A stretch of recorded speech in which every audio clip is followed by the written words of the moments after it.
noite a você que está ligado na TV Canção Nova. Sou eu, o Padre Roger Araújo, que tem a alegria de mais uma vez estar com você aqui no nosso programa Além da Notícia. Direto de Brasília, a capital do Brasil, para todo o Brasil, para poder aprofundarmos temas que estão fazendo parte do noticiário, do nosso cotidiano, na qual muitas vezes nós só escutamos e não temos a oportunidade de aprofundar esses temas. Hoje nós queremos conversar sobre o valor da internet. Primeiro, apresentar a internet como um grande valor, a importância que ela tem para a nossa comunicação, para a nossa interatividade, para que a gente possa se aprofundar, conhecer melhor, se comunicar melhor. Não é? Daqui a pouco você vai participar conosco aqui do programa usando a internet. Mas nós sabemos que por trás da internet acontecem muitas coisas desagradáveis, inclusive muitos crimes são praticados através da internet. Nossa família, nossa casa está muitas vezes muito vulnerável a um mecanismo de comunicação tão importante como a internet. Por isso, nós queremos no programa de hoje, reconhecendo o valor que a internet tem, apresentar e discutir aqui os perigos que ela representa para a nossa sociedade, para a nossa casa, para a família de cada um de nós. Deixa eu já passar o número para você, 61, porque nós estamos aqui em Brasília, 99164-4304. É o número do nosso WhatsApp, pela qual você vai poder participar, mandar seus comentários, suas perguntas, suas questões para os convidados que eu já apresento para você, mas você já vai tomando nota do nosso número e do nosso WhatsApp, porque é o meio de você entrar também na conversa conosco. Muito bem, deixa eu apresentar os convidados, vou começar pela ordem aqui, o querido André Almeida, ele é advogado criminalista. Muito boa noite, seja bem-vindo ao nosso programa. Boa noite, Padre Roy. É uma alegria imensa, viu? Ao seu lado está o Sérgio Carvalho, que é voluntário do CVV, é o Centro de Valorização da Vida, né, Sérgio? Isso, correto. Centro de Valorização da Vida de Brasília. De Brasília, muito bem. E ao seu lado está o doutor André Salles, que é psiquiatra do Hospital Universitário aqui de Brasília. Exatamente, um prazer estar aqui com você. Muito obrigado a vocês por terem vindo, não é? Eu vou começar perguntando pelo André, que está aqui na minha ponta, que é o nosso André, advogado criminalista. André, o que são os crimes virtuais ou os crimes que se praticam na internet? É verdade, padre. Tudo que causa uma lesão que venha a estar tipificado no Código Penal é taxado como crime. Então, o crime, quando ele é utilizado pelo meio eletrônico, através do computador, seja o computador sendo utilizado como meio para como objetivo desse crime, por exemplo, um furto eletrônico, um acesso a dados, ou usando a própria internet, o próprio computador, por exemplo, para divulgar imagens, para fazer ameaças. Nós temos, por exemplo, o cyberbullying, né, que realmente é terrível, é noticiado com certa frequência a divulgação de imagens. Nós podemos ter uma ameaça, podemos ter crimes contra a honra, a difamação, a calúnia, a injúria. Enfim, a própria baleia azul, que realmente é o último crime, né, um crime da moda, onde tem o objetivo de suicídio no final, com o suicídio dessa pessoa. São passadas missões para essa criança, para esse adolescente. Enfim, temos os crimes de rapto, para o senhor ter uma ideia, como crime fim. Nós temos um crime de passagem utilizando o computador, por exemplo, para marcar um encontro com uma criança, para um crime fim de rapto, para um crime fim de um crime sexual, enfim, diversos crimes nesse sentido. Agora, doutor André, o que leva uma pessoa a se esconder? Porque a gente sabe, a internet ela tem sua importância, mas a gente está escondido, na verdade, atrás dela, né? A gente se identifica como quer ou não se identifica. O que leva a mente, a cabeça de uma pessoa, por exemplo, a usar esses meios para praticar certos crimes, práticas, como o André trouxe aqui para nós? Eu acho que a facilidade maior, né, de você ter a impressão de que você está coberto, que você está seguro, né, em um nome falso, em um aplicativo, as pessoas se sentem mais à vontade, né, de cometerem determinados delitos. Né, muitas vezes criando perfil falso, criando, né, situações falsas, né, traz essa sensação de impunidade, essa sensação de um certo conforto para praticar isso. O perfil falso em si não é um crime, é? Não.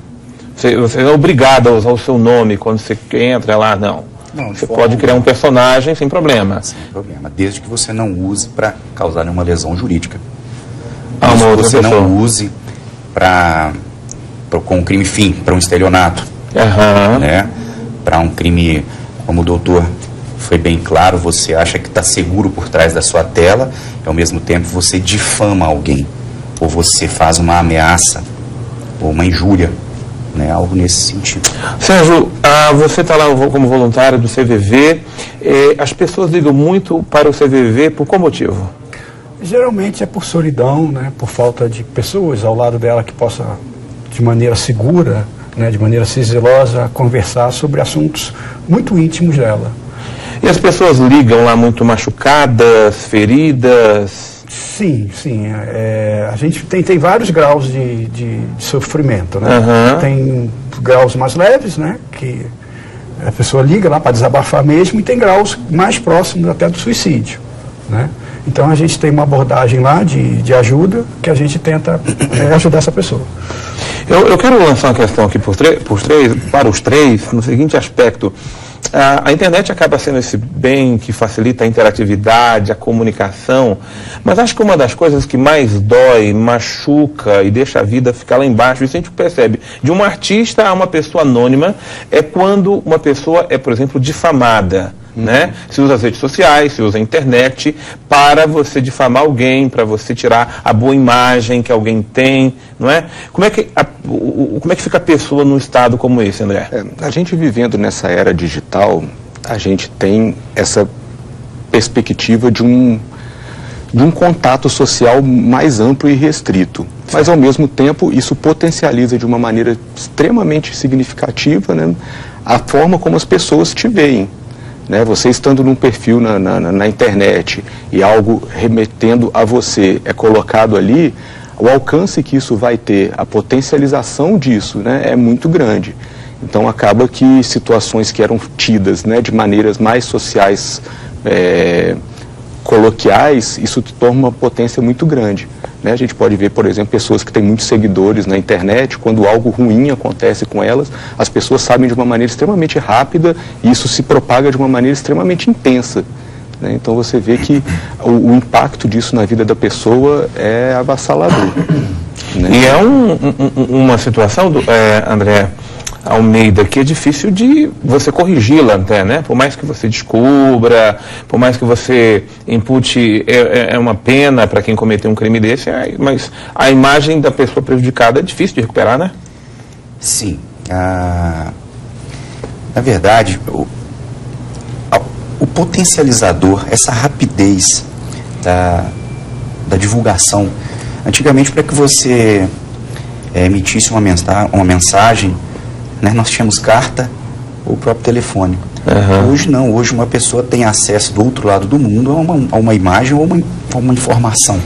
Então a mídia social, ao mesmo tempo que ela traz muitos benefícios para a sociedade, ela pode, ao mesmo tempo, destruir a vida de uma pessoa. Nós tivemos a lei 12737 de 2012, se eu não me engano, que é a lei de Carolina Dickmann, que foi um marco inicial para os crimes cibernéticos. Foi uma lei realmente que iniciou a tipificação dos crimes cibernéticos em si e a forma de puni-los, a sanção em si. Pra você ter uma ideia, todo mundo fala muito nos Estados Unidos, fala muito na internet segura da Casa Branca.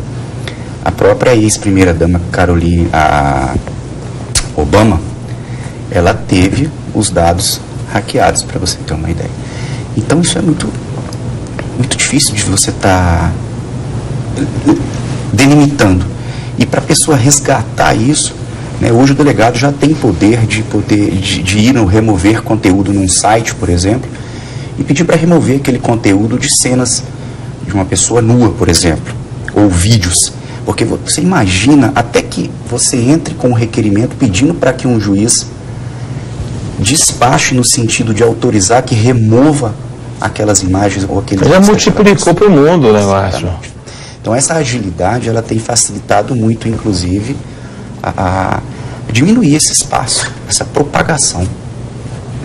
Pois é, Sérgio, como é que lidar com uma pessoa que liga para vocês traumatizada, arrasada, diante de uma situação como essa? Quando uma pessoa liga, né, para a gente, né, falando, por exemplo, que foi defamada, né, a gente tenta explorar, nossa forma de ajuda tenta explorar o que ela está sentindo, daquela coisa que ocorreu com ela, né? Se ela está triste, se ela está indignada, se ela está com raiva, se ela está indiferente até, isso vai depender de pessoa para pessoas. Tem pessoas muito próximas à internet que se importam muito com o que as outras pessoas dizem, outras não ligam, né? E dependendo da forma que ela vê o mundo, da forma que ela enxerga o mundo, a gente vai ter um diálogo de ajuda, né? Então a gente vai tentar explorar esse sentimento, né, que ela está, né, expressando, né, de forma que ela tenha uma condição psicológica melhor de tentar solucionar aquela situação que ela está vivendo. Na área da psiquiatria, eu creio que ampliou, aí é um novo paciente que surge, é uma nova problemática para ser encarada diante da psiquiatria, esses desafios que a internet trouxe e tudo aquilo que a pessoa passa através dela, André? São situações psíquicas que, vamos dizer assim, redefiniram alguns transtornos psiquiátricos, né? Qual o transtorno mais comum, por exemplo? O transtorno de adaptação, o transtorno de ajustamento é um transtorno quando a pessoa passa por uma situação aguda, extrema, e que traz um grande prejuízo para ela, né? Isso pode ser, né, visto dentro desses crimes de internet. O transtorno de estresse pós-traumático, né, que a pessoa tem essas revivências de toda uma situação traumática, mesmo após, né, o estímulo, isso também pode ser visto dentro do contexto dos crimes da internet. Então são situações que já existiam, mas dentro de um novo contexto, dentro, né, de uma nova realidade aí midiática. É um tratamento mais complicado, mais exigente, eu acredito? São situações que acabam, né, que pela propagação e pelo retorno disso, né, eventualmente, isso acaba tendo um desgaste mais a longo prazo.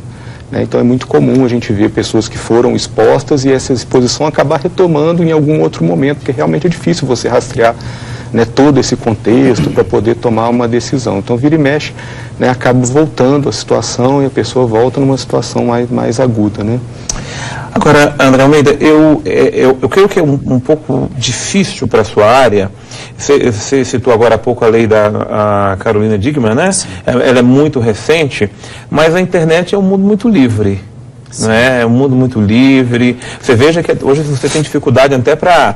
Eu nem sei se é correto, mas, por exemplo, a própria polícia tem dificuldade para você entrar no WhatsApp de alguém, até para você localizar um criminoso. Né? Como é que é para vocês trabalharem com a necessidade de proteger a minha liberdade, a minha própria consciência, mas uma lei que é muito ampla, a nível até universal, no uso de um recurso como esse? Padre Roger, na verdade, para o senhor ter uma ideia, nós chamamos de fontes abertas. Eu entro na sua página do Facebook, eu consigo retirar sua foto, eu consigo saber a data do seu aniversário, onde você esteve. Então, a própria exposição da pessoa na mídia social faz com que ela fique vulnerável, né, a esses ataques em si. A proteção por parte da defesa, para que eu entenda o que o senhor me perguntou, é defender o criminoso ou defender a pessoa que foi vítima, para eu poder entender o que o senhor quis me perguntar. Não, eu acho que nós temos que defender, no caso, é quem foi vítima. Só que parece que a liberdade que a liberdade que a internet impõe para nós, eu creio que ela facilita muito mais quem é o criminoso. Sim. Não é? Com toda certeza, porque todo mundo tem direito de usar e se eu usei, você não tem, a polícia não tem toda a liberdade, nem você, de entrar na minha intimidade, naquilo que eu fiz, assim por diante. Creio que é uma dicotomia isto. Sim, na verdade a acusação que vai defender a vítima, né, ela vai tipificar o criminoso dentro do que a lei dentro do que a lei permite. A lei permite, né? Agora, infelizmente, eu entendo que a conscientização hoje é a melhor forma de se proteger. Ah, sim, aí é um ponto-chave para nós. Não é novidade que você está... Todo mundo está sabendo os seus horários, todo mundo está sabendo onde você esteve. A selfie. Você talvez até vai no banco, exatamente, né? Exatamente. Então você fica vulnerável o tempo inteiro para tudo. O carro que você utiliza, a academia que você vai, as festas que você frequenta, né? Você expõe filho, você expõe família, você expõe o seu trabalho. Então, a conscientização, eu creio que seja um ponto muito mais interessante a título de prevenção do que você vir a aguardar uma remediação. Ou seja, aguardar que leis bloqueiem as coisas. O prejuízo maior é da Tá aí. Não, eu acho um ponto importante essa questão da prevenção, mas a prevenção, você nos chama atenção para um outro aspecto aí da psiquiatria, né? A necessidade também de se expor. Por que a gente precisa tanto se expor? Eu acho que é uma questão de ego, né? A gente vive numa era, né, de consumo, de desejos, né, e que as pessoas muitas vezes têm mais prazer em mostrar algo, né, do que de fato vivenciar aquilo. Né? É muito comum a pessoa estar num ambiente agradável, se divertindo, mas ela está ali tirando foto para postar para as pessoas e não, né, de fato convivendo com aquela situação. Então acho que é uma situação muito mesmo das pessoas terem necessidade de serem curtidas na internet, de ganharem likes e estarem ali fazendo um sucesso e atraindo a atenção para ela, né? E só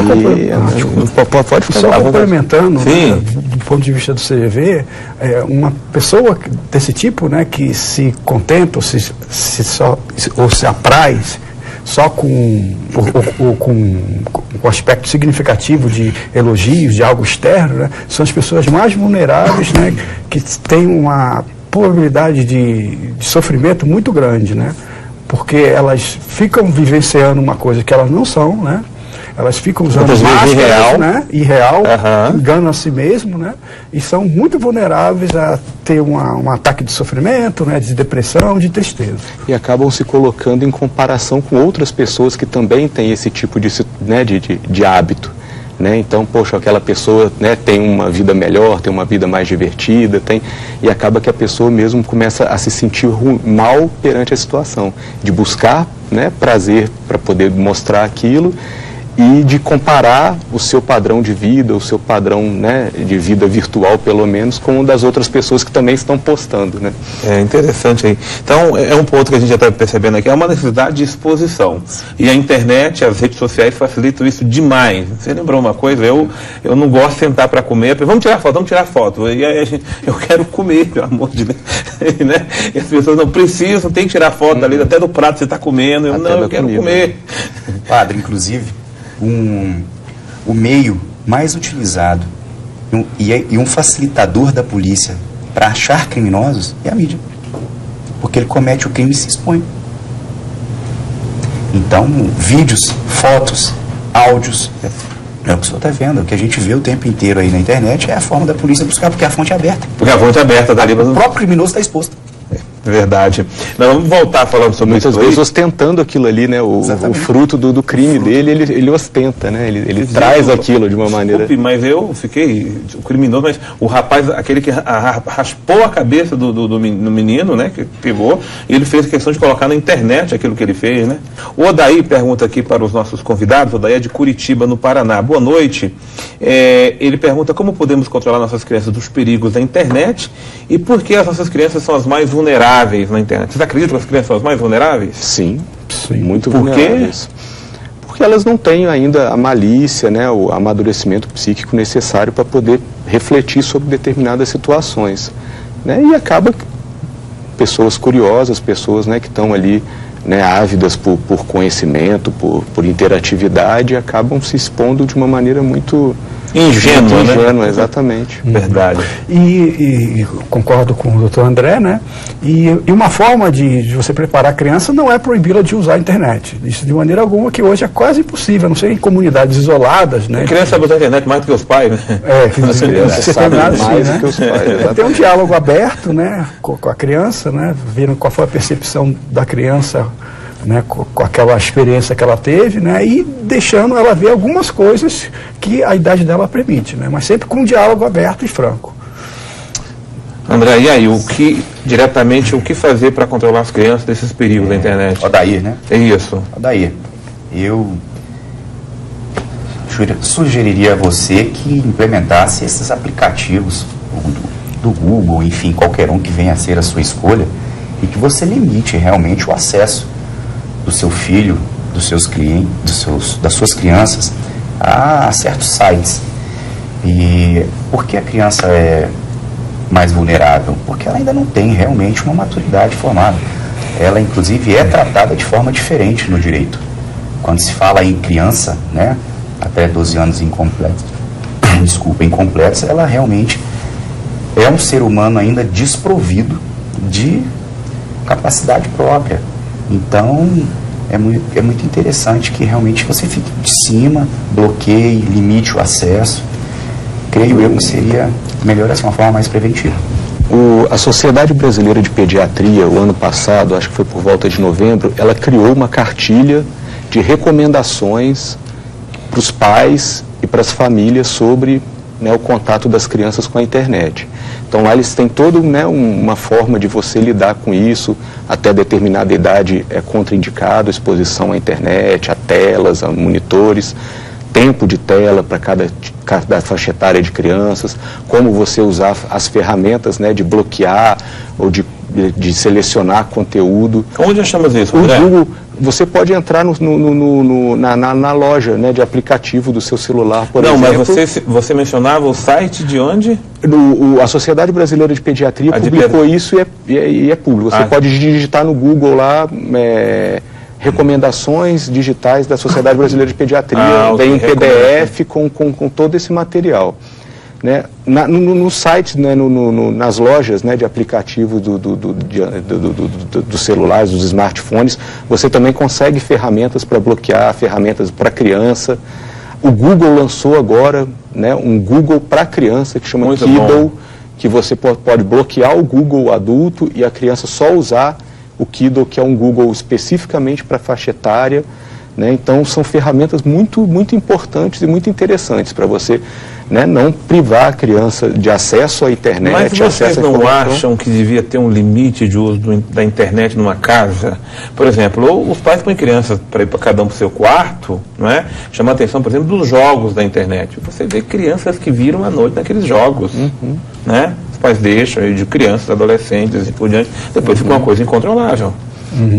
Acho que vai da questão dos limites que a família tem que se colocar perante todos, né?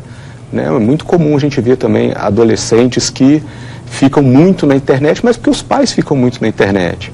Né? Tem adolescentes que a família cria esse hábito, e aí depois você cercear isso com o adolescente... Você não dá o exemplo, né? Então eu acho que tem que ser um uso saudável da internet por todos os membros da família. Isso é muito, muito importante.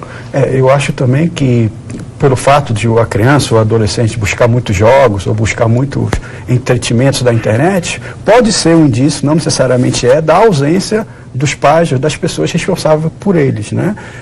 Porque tudo bem, a internet é um entretenimento, mas o diálogo não pode ser, né, esquecido, né? A conversa no almoço, no jantar, o perguntar como é que você está, como é que você está se sentindo, isso não pode ser aberto mão de modo algum. Né? A internet, ela por si só é uma ferramenta, que pode ser útil ou, né, trazer danos.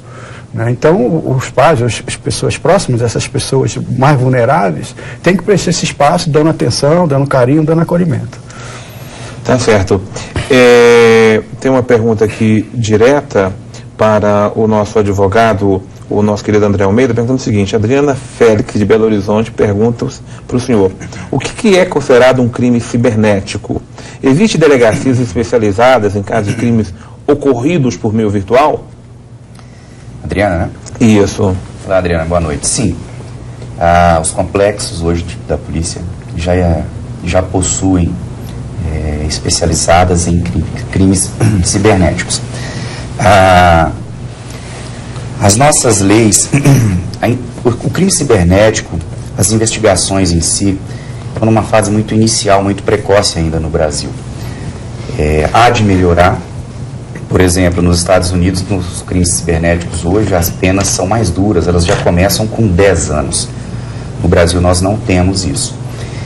Enfim, o que seria um crime cibernético? Primeiro, para ser crime, tem que estar tipificado no Código Penal, tem que estar tipificado na lei penal. E existem diversos crimes, por exemplo, você pode cometer um crime de difamação usando a internet.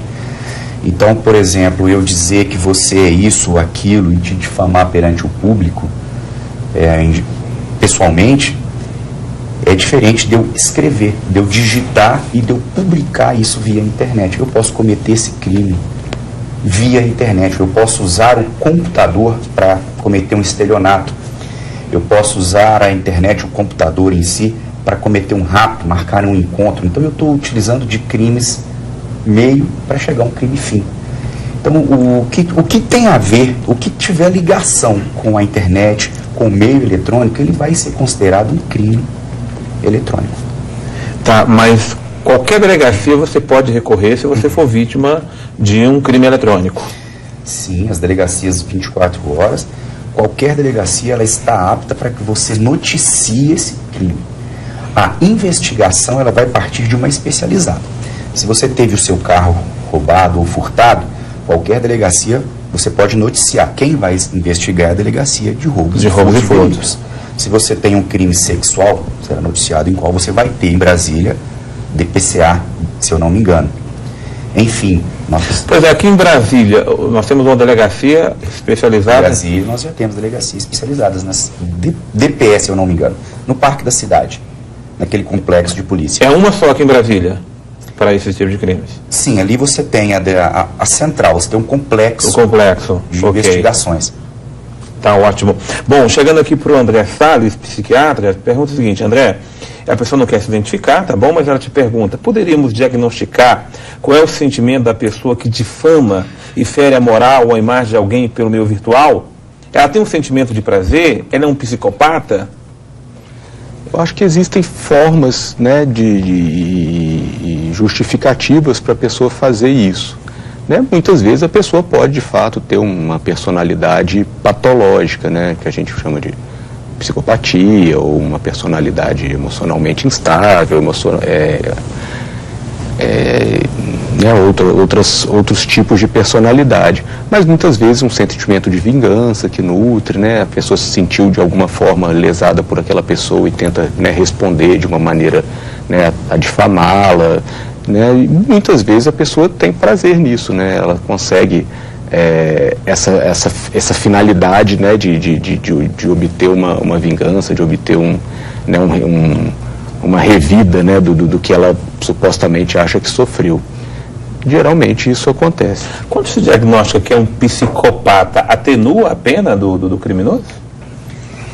Na verdade, o direito penal hoje, ele trabalha com a semi-imputabilidade e a inimputabilidade.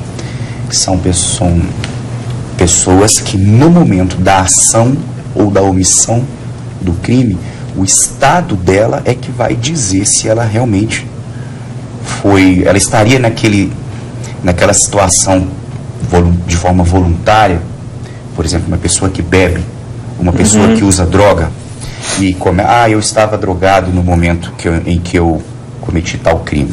Tá, mas você estava drogado por si só, né? A teoria do action libera causa. Então, é a lucidez que você iniciou aquilo. Na psiquiatria a gente sempre tenta entender, né, o entendimento e a motivação da pessoa. Né? Então, muitas vezes a pessoa está fora do seu estado psíquico ideal, certo, e a pessoa está, vamos dizer assim, movida por uma situação patológica. Então, por exemplo, uma pessoa que tem algum delírio ou que tem alguma voz de comando mandando ela fazer algo e ela comete um crime dentro desse contexto, né, você vai colocá-la de uma maneira diferente de uma pessoa que agiu de uma maneira voluntária, sabendo, né, do impacto do seu ato. Ou seja, lá para vocês, pessoas que cometem esse tipo de atrocidades ou crimes, vamos dizer assim, ligam também? Podem ligar, tanto a pessoa que foi difamada como o difamador, né? E ambos a gente vai tratar com o mesmo respeito, com a mesma abordagem de ajuda. A gente não julga lá a pessoa que foi vítima ou que foi algoz de uma determinada ação, né? A gente acredita que oferecendo um diálogo acolhedor, né, carinhoso, atencioso... Quem liga, por exemplo, que fez uma coisa errada, você percebe, ela liga com um sentimento de culpa? Talvez, ou de alegria. Às vezes liga com um sentimento de alegria. Pode ser, mas pode ser de culpa também. Ela teve um momento de alegria naquele momento e depois... de alegria. Por que a pessoa sente esse sentimento de alegria fazendo um... Porque muitas vezes ela conseguiu o objetivo dela. Ela atingiu... difamar, atingir o objetivo, né? Tá certo. André Almeida, o Hipólito pergunta para você, ele é lá de Novo Repartimento no Pará, já existe recursos tecnológicos capazes de identificar um criminoso que pratica um crime usando o WhatsApp, por exemplo? A polícia dispõe hoje de uma série de recursos, inclusive a própria especializada da polícia, para poder rastrear, e isso inclusive é muito utilizado no crime de pedofilia. Nesse último mês vocês observaram aí a Polícia Federal cumprindo uma série de mandados no Brasil inteiro, pedófilos. De que forma? Ela rastreia os computadores, identifica, existe o download, existe o armazenamento, houve a propagação. Então, a Polícia Federal hoje, a Polícia Civil, não tirando o mérito da Polícia Civil de forma alguma, eles têm como rastrear computadores no Brasil e também fora do Brasil. Eles trabalham em conjunto nesse sentido, para estarem rastreando esses IPs e o que foi baixado, o que foi visto e se foi armazenado. Então tem como sim, existem mecanismos sim. Essa história de que, essa história, o que oficialmente vem é que o WhatsApp ele é criptografado, não é? E que nem a própria, quem organiza ou quem é responsável pelo WhatsApp pode passar o que alguém falou, assim por diante, mas está dizendo que existe meios que a polícia pode usar para isso. Sim, no caso do WhatsApp é até muito interessante. Nós temos hoje a liberdade de expressão, né, vedado o anonimato. Então, suas conversas, desde que legais, não há por que falar em crime. Agora, a partir do momento em que há necessidade de uma investigação e que o meio para se obter provas é através dessas conversas, sim, você pode requerer ao juiz uma autorização para que você intercepte essas mensagens à qual.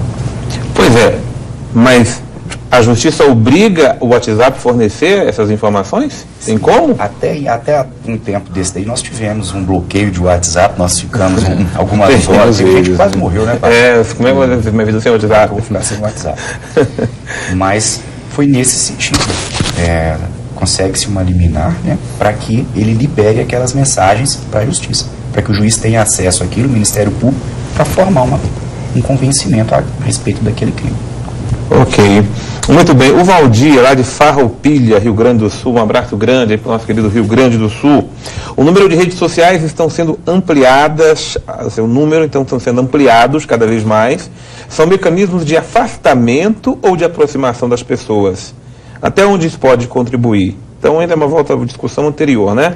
Essas redes sociais, vocês acham que aproximam ou afastam mais as pessoas? Eu acho que aproxima muito, mas desde que bem usadas. Muito comum a gente ter, por exemplo, grupo de pessoas que se formaram e que já não se viam há muito tempo. Muitas vezes você consegue achar pessoas que ao longo da vida você acabou se distanciando através das redes sociais. Né? O WhatsApp em si, com essa função de ter grupos, né, acaba facilitando a aproximação de pessoas com determinadas, né, fontes de identificação. Então, grupos de torcedores, grupos de faculdade, de colégio. Então, acho que dessa forma ele acaba ajudando muitas pessoas a se reencontrarem, né, a agregar bastante. O problema é muitas vezes a pessoa substituir, né, os laços sociais presenciais pela internet, né, e acabar se isolando cada vez mais do mundo real e vivendo o mundo virtual.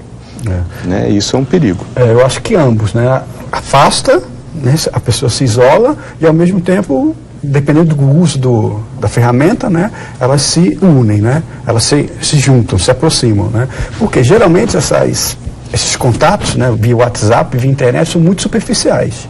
E se você se adaptar àquele tipo de contato, né, extremamente superficial, quando a gente vai ter uma conversa aqui face a face, cara a cara, quando você vai ligar para o CVV, isso já aconteceu várias vezes, a pessoa não sabe se expressar. Ela não sabe ir mais de 2 centímetros ali do oceano, né? Aí ela tem essa dificuldade. O CVV continua tradicional, o mecanismo que eles usam é o telefone. Telefone, pessoal, chat e-mail, tem chat também. Não, vocês ampliaram. Sim, então tem chat vocês também. Estão modernos também. E percebe-se, né? Que as Manda pessoas que querem... É. Manda e-mail e responde também. Qual é o e-mail do CVV? Aí tem vários, né? Tem brasilia@cvv.org.br, um e-mail. Okay. Cada post vai ter um e-mail que vai responder.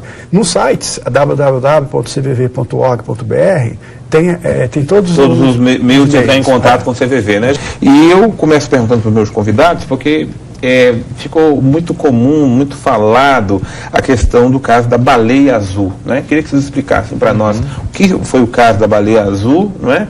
E como é que se explica esse fenômeno?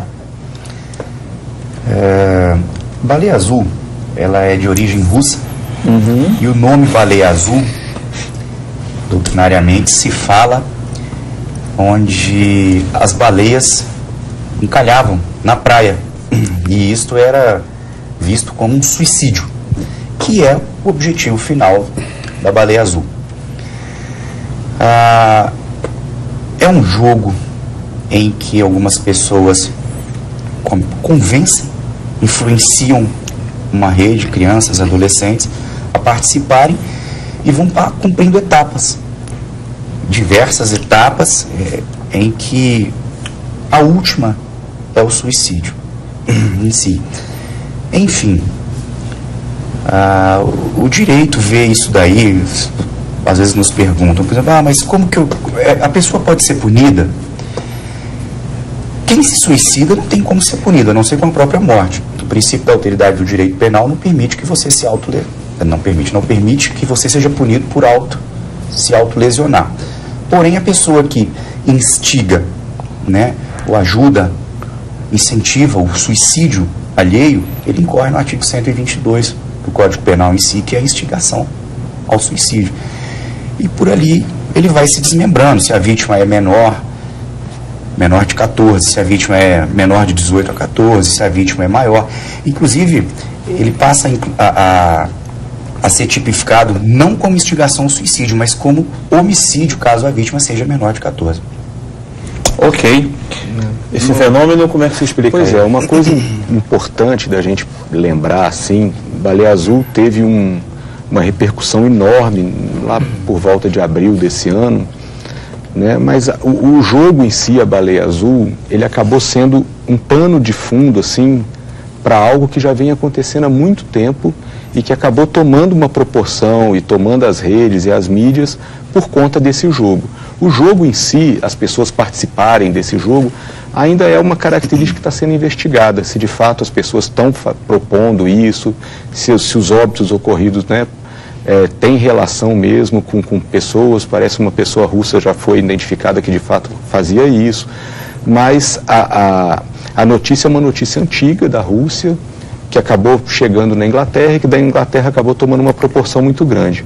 O fato fundamental é que a Baleia Azul trouxe para a mídia o fenômeno dos adolescentes que se machucam, dos adolescentes que têm ideações e planejamentos de morte. Mas por que uma adolescente, quer dizer, ela já sofreu esse desejo, esse transtorno, essa vontade, e a internet foi um meio dela? A internet acaba trazendo grupos que se identificam com o sofrimento, que se identificam com a situação, e o efeito de propagação é muito grande, porque acaba atraindo as pessoas que estão num momento extremamente vulnerável. Então, se você entrar no Instagram, se você entrar no Facebook, você tem grupos de pessoas que praticam isso, e isso acaba tendo um efeito de propagação enorme nos adolescentes e dentro das escolas, dentro de ambientes onde os adolescentes, né, têm um contato mais próximo. A Baleia Azul em si acabou que, né, ficou uma situação mais restrita a um período, né, recente, mas a questão da automutilação e a questão da vulnerabilidade dos adolescentes, isso é algo que vai ficar e que a gente tem que estar sempre lembrando. Ok. André Almeida, a pessoa não quer identificar, mas te pergunta, alguém já foi preso em regime fechado por ter cometido crimes pela internet aqui no Brasil? Sim, existem casos, sim, de condenações, processos transitados em julgado por crimes cibernéticos. Sim. Então, é um crime que já se está, né? Sim, a lei existe desde 2012, onde foi né, publicada, promulgada, passou a valer e é um crime. E sendo um crime, você vai ser julgado como um criminoso qualquer e se tido como culpado, você vai ser condenado. Mas o Jonas te pergunta, criar um perfil fake no Facebook é tipificado como crime de falsidade ideológica? Não, de forma alguma. Você pode botar a foto do Mickey, do He-Man, da própria baleia azul, do Michael Jackson, e dizer, eu sou o Brad Pitt. Isso não é crime, de forma alguma, desde que você não use para causar o mal alheio. A questão é o mal que você pode praticar. Exatamente. Ou usando seu nome ou um nome usando fake. o computador como meio para atingir ou usando o próprio computador como fim. Aham, tá, a questão é essa, né? Bom, agora entra aqui a questão da pornografia. Tem como se retirar de vez a pornografia da internet? Não deveria ser proibido? Os sites mais acessados, mais procurados no Google, sempre ligados com a palavra sexo, pornografia. Por que as pessoas procuram tanta pornografia na internet? Acho que o acesso fácil, né, a esse tipo de situação. Acho que o interesse por esse tema sempre foi um interesse que moveu muitas pessoas. E com a internet isso facilitou muito, né? Antigamente as pessoas tinham um pouco mais de restrição e você conseguia, de certa forma, limitar um pouco isso, mas hoje é muito difícil. Né? Mas a necessidade que pessoas têm de se expor, talvez não nem pratiquem o sexo explícito, dizendo assim, mas há pessoas que gostam de se expor, às vezes nuas na internet. Não? Sim, mandam fotos, né? Eu acho que algumas pessoas usam isso de uma maneira para ter uma relação mais próxima com um parceiro ou com, né, como meio de sedução também, mas acaba que a partir do momento que a pessoa tirou uma foto e postou aquilo, ela perdeu completamente o controle da situação. Mesmo que seja para uma pessoa específica, que ela confie, ela não tem a menor noção de a partir do momento que ela postou aquilo, para onde isso vai. Tá, André Almeida, até onde pornografia é crime na internet? Você se expor não é crime. A pornografia... Não, mas alguém chegar e ficar pelado aqui no meio da rua... Sim, mas não, sim. Aí você estaria cometendo aquele gesto obsceno, né? Mas você... A internet é um mundo livre e não pode? Na verdade, você pode expor suas fotos na internet. Por exemplo, se você entrar num site, qualquer site hoje de pornografia, você vai ver que as pessoas estão nuas, porém com o rosto, às vezes com uma mancha, tampado. Então isso não é crime. Agora, expor alguém é? Expor alguém, por exemplo, partindo para criança. Nós temos hoje no Estatuto da Criança e do Adolescente alguns artigos que tipificam, por exemplo, você divulgar imagens, armazenar imagens, qualquer, seja por escrito, seja por desenho à mão, padre, para você ter uma ideia, é crime. Uhum. Se eu expor uma foto de alguém, causar um mal vexatório, por exemplo, eu posso correr tanto numa contravenção como num crime, depende do contexto em si. Pois é, eu tenho uma irmã, alguém que está numa praia, alguém tirou uma foto e colocou essa foto na internet. É um crime? Dela nua? Seminua, ou sei lá, ou roupa de praia? Acho que não. Eu entendo que... Que não? Não, eu entendo que não, até então não. Mas se eu me sentir ofendido com isso? O uso da imagem em si, sem autorização, já é um crime. Você pode, inclusive, recorrer aos danos morais, aos danos materiais. Direito civil.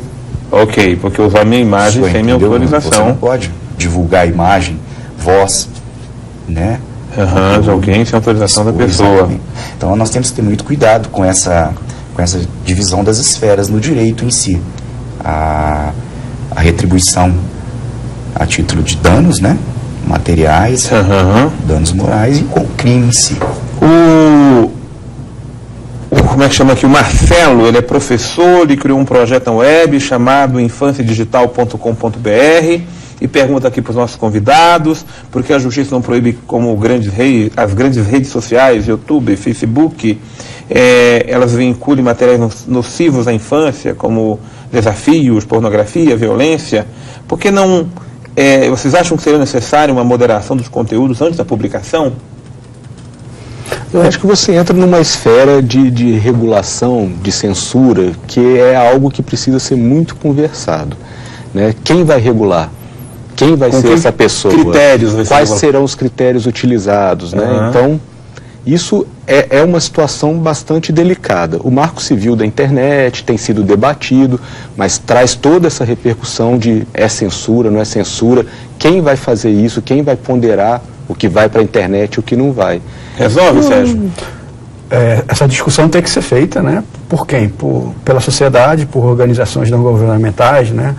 Por grupos de interesses, né? Religiosos ou não, né?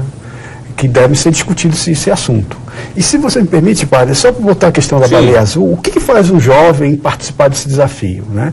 A gente não pode generalizar o porquê disso. Pode ser uma questão de querer se sentir incluído em determinado grupo, pode ser uma questão de chamar atenção porque ele não está tendo atenção, pode ser uma questão de vingança, que ele quer ter uma vingança usando o próprio sofrimento para atingir alguém, né? No ponto de vista do CVV, né, uma forma de atenuar isso, ou até eliminar isso, é ter um diálogo franco com a pessoa, né, com a criança, com o adolescente, de modo a preencher esse espaço e entender o porquê dessa coisa. Mas, sim, voltando à questão da internet, sim, a sociedade organizada saber o que é bom, o que ela acha bom para ela mesma. Você contava que você, na sua casa, você impõe os limites. Eu tento, padre. Você tenta, Eu né? tento. Você acha que essa discussão ela deve ser a nível da sociedade ou é a nível de família? Família é que tem que cuidar dos conteúdos. Porque eu acho que também essa questão do restringir, ela vai ser uma discussão que vai demorar anos para se chegar a alguma conclusão, se chegar, né? Padre, esses acertos podem ser ter reuniões transacionais, montar uma cartilha, né, doutor André, a título de como deve ser, como você pode fazer o pré-relazione na sua família, com teu filho, você dizer, olha, aqui em casa as regras são essas. Então, até pegando um pouquinho do que vocês comentaram, como que o rapaz falou, eu quero divulgar no site, isso não tem que haver uma moderação, não tem que ter um moderador, isso já existe. Você tem as leis, assim, as leis, você já tem as proibições. Você acha que não acham suficiente, exatamente, né? Não há falar em desconhecimento da lei. Não há falar, eu sou leigo, não sabia, não. Você vai montar um site, você tem lucidez, você tem um mínimo de estudo para isso. Então, se você vai montar qualquer coisa que vai ser vista, vai ser divulgada, você tem que seguir as regras legais, no mínimo, para ser aprovada, né?